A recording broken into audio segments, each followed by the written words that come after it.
వ్యాప్తంగా జరుగుతున్న ఈ ఆర్టీసీ కార్మికుల ఆందోళన ఆత్మహత్యలు చూస్తుంటే తెలంగాణ ప్రజలందరూ చాలా బాధపడాల్సిన అవసరం వచ్చింది. ఇది ముమ్మాటికి ఆర్టీసీ కార్మికుల ఆత్మహత్యలు కాదు, ప్రభుత్వం చేస్తున్న హత్యలే. ఎందుకంటే వాళ్ళు అడుగుతున్న డిమాండ్లు అన్ని సమంజసమైనవే.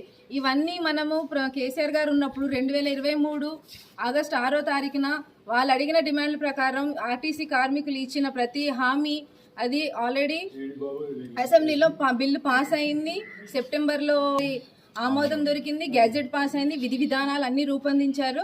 కాకపోతే తర్వాత ఎలక్షన్ కోడ్ రావడం వల్ల ఇవన్నీ పోస్ట్పోన్ అయినాయి. కానీ ఇవన్నీ మేము చేస్తాము అని వీళ్ళకి హామీ ఇచ్చి కాంగ్రెస్ ప్రభుత్వం అధికారంలోకి వచ్చింది.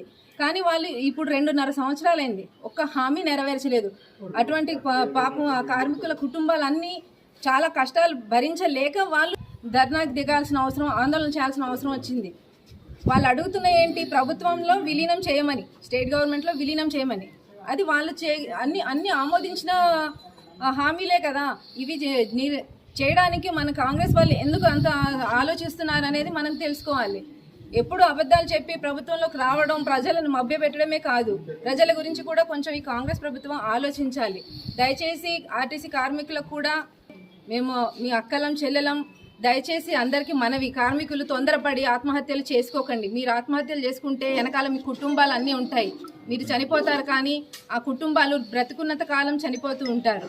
దయచేసి పరిహారం చెల్లించాలి, కాంగ్రెస్ ప్రభుత్వం పరిహారం చెల్లించాలి. కుటుంబ సభ్యులు ఎవరికైనా ప్రభుత్వ ఉద్యోగం ఇవ్వాలి. అండ్ వీళ్ళ ఆత్మహత్యలను ఖండిస్తున్నాము. దయచేసి ప్రభుత్వం ఇప్పటికైనా ఆర్టీసీ సమ్మెని విరమింపజేయాలని కోరుతున్నాము.